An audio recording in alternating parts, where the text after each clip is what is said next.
आपके शरीर में याददाश्त का बहुत जटिल तंत्र है। तो क्या आपको लगता है कि आप जिसे भी छूते और महसूस करते हैं और संबंध रखते हैं, उससे वो याददाश्त नहीं बटोर रहा? अगर आप अपने सिस्टम में ढेर सारी विरोधाभासी याददाश्त पैदा करते हैं, तो आप देखेंगे कि जीवन बाद में ऐसा रूप ले लेगा कि आपके पास सब कुछ होगा, पर आपको ऐसा महसूस होगा मानो आपके पास कुछ नहीं।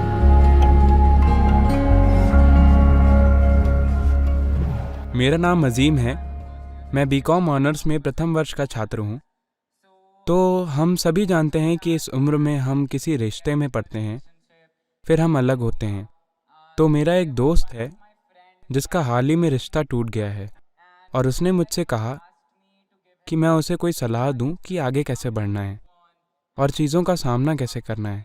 हम उम्र होने के कारण मैं उसे सलाह नहीं दे पाया, क्योंकि मैं नहीं जानता कि आगे कैसे बढ़ते हैं।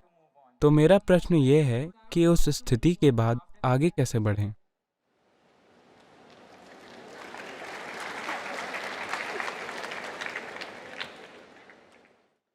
कोई और आगे बढ़ चुका है।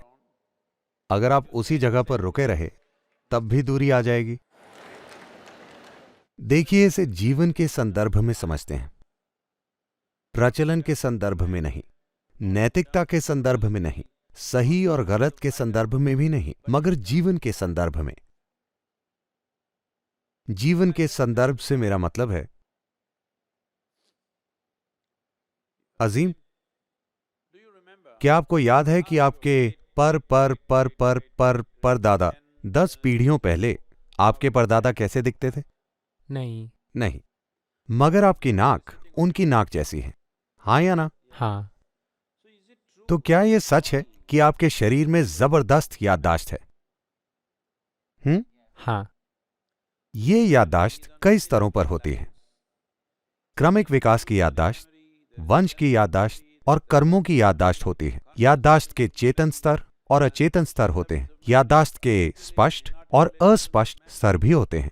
लेकिन अगर आपकी नाक आपके परदादा की नाक जैसी है, तो निश्चित रूप से आपके शरीर में याददाश्त का बहुत जटिल तंत्र है ना?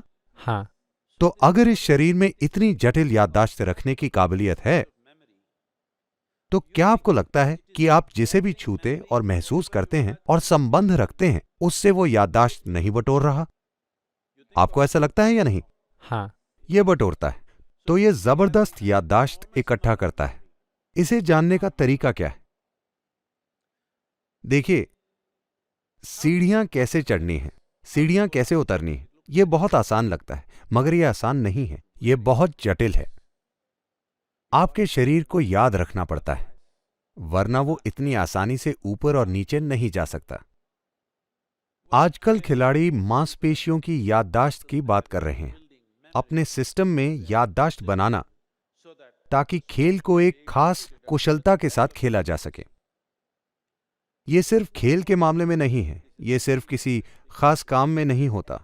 आप हर दिन बहुत सारी याददाश्त जमा कर रहे हैं, और अगर इस याददाश्त में एक खास प्रकार का तालमेल हो, अगर इस याददाश्त में एक खास तरह की अनुरूपता हो, तो यह याददाश्त लाभदायक बन जाएगी। अगर इस याददाश्त में एक खास स्तर की उथल पुथल होगी, तो आप भले ही सब कुछ जान जाएं, मगर यह याददाश्त आपके खिलाफ काम करेगी, क्योंकि इसके अंदर टकराव और विरोधाभास है। आपने रिश्तों की बात की और हमें अपने दोस्त के प्रश्न के बारे में बताया। तो यह प्रश्न ही इसलिए उठा है क्योंकि यह चीज महत्वपूर्ण है ना? अगर वो महत्वपूर्ण नहीं होता, तो आप पुराने जूतों की जोड़ी की तरह उसे भूल जाते और आगे बढ़ जाते। मगर वो महत्वपूर्ण है क्योंकि आपने उसमें अपने विचार, अपनी भावनाएं और शायद अपना शरीर भी लगाया है। ये 3 चीजें लगाने के बाद उसके बारे में एक गहरी याददाश्त बन जाती है। अगर आप अपने सिस्टम में ढेर सारी विरोधाभासी याददाश्त पैदा करते हैं, तो आप देखेंगे कि जीवन बाद में ऐसा रूप ले लेगा कि आपके पास सब कुछ होगा, पर आपको ऐसा महसूस होगा मानो आपके पास कुछ नहीं, क्योंकि ये अस्त व्यस्त और उदास होगा। इसमें उल्लासी नहीं होगी। ये बहुत महत्वपूर्ण है कि युवा इस बात को समझें कि आपको जो शरीर दिया गया है वो चलता कैसे।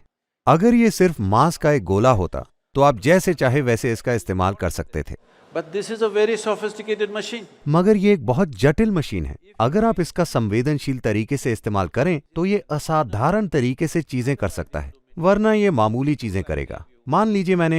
मान लेते हैं आप कंप्यूटर के बारे में कुछ नहीं जानते। मान लीजिए मैंने आपको एप्पल एयर दिया। क्या आपने वो मॉडल देखा है? हाँ। बहुत पतला और तेज। मैंने आपको वो दिया मगर आप नहीं जानते कि वो क्या है। आप उसे घर ले गए और उससे खीरे काटने लगे। खीरे अच्छे